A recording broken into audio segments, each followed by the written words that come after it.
Let's just speak now to Norman Brennan, who is a retired police officer, 31 years experience and director of the Law and Order Foundation, for his expertise on this. Norman, thank you very much for joining us. I think the burning question that I've got certainly is actually how easy is it to get hold of a gun in this country? Well, it's not easy, but if you're of the mindset where you want to get hold of a firearm, you'll obviously speak to the certain relevant people who will then speak to other people, and before you know it, for the right money normally, you can get hold of a firearm. But it is exceptionally rare, and it's normally the criminal element, normally in the drugs trade and those that want to carry out armed robberies, that will try and source a firearm. And it is difficult, but certainly not impossible. And for the right money and for the right reasons, you can get hold of a firearm.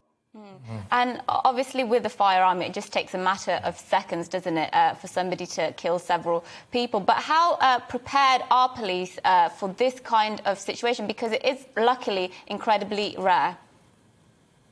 Oh, the police are fully trained. Every police force in Britain has a number of firearms officers on duty 24 hours of the day.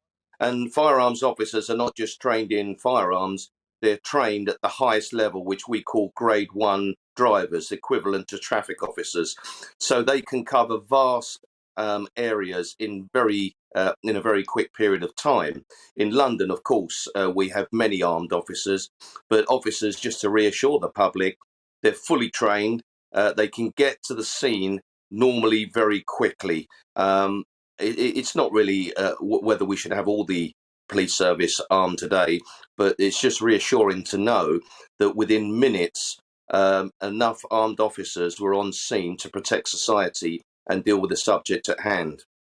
Absolutely, and of course this was a multi-operational effort by our emergency services working there. I'm pretty sure a lot of our viewers will have seen the video footage of air ambulances, etc., landing at the scene, and clearly it was absolutely devastating. Just in terms of the practical elements of how the police go about dealing with this, then the calls come in, and do you have to then mobilise your armed elements, and how quickly can they get to scenes there? Because we've seen it with terror attacks, haven't we, where actually they've been on the scene within 40 seconds or something like that. It just seemed like they're there, but the public might not always notice it.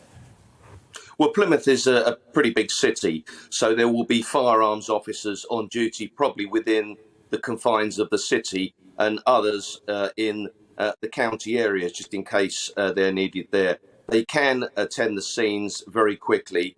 The scenes are normally contained. As soon as a call comes in and firearms or the need for firearms officers are required, a control room, which will be in Devon and Cornwall, will immediately dispatch a single or double crewed two vehicles to an incident. Something like this, where there's reports of multiple shootings, there would have been several armed officers or armed response units that would have attended the scene.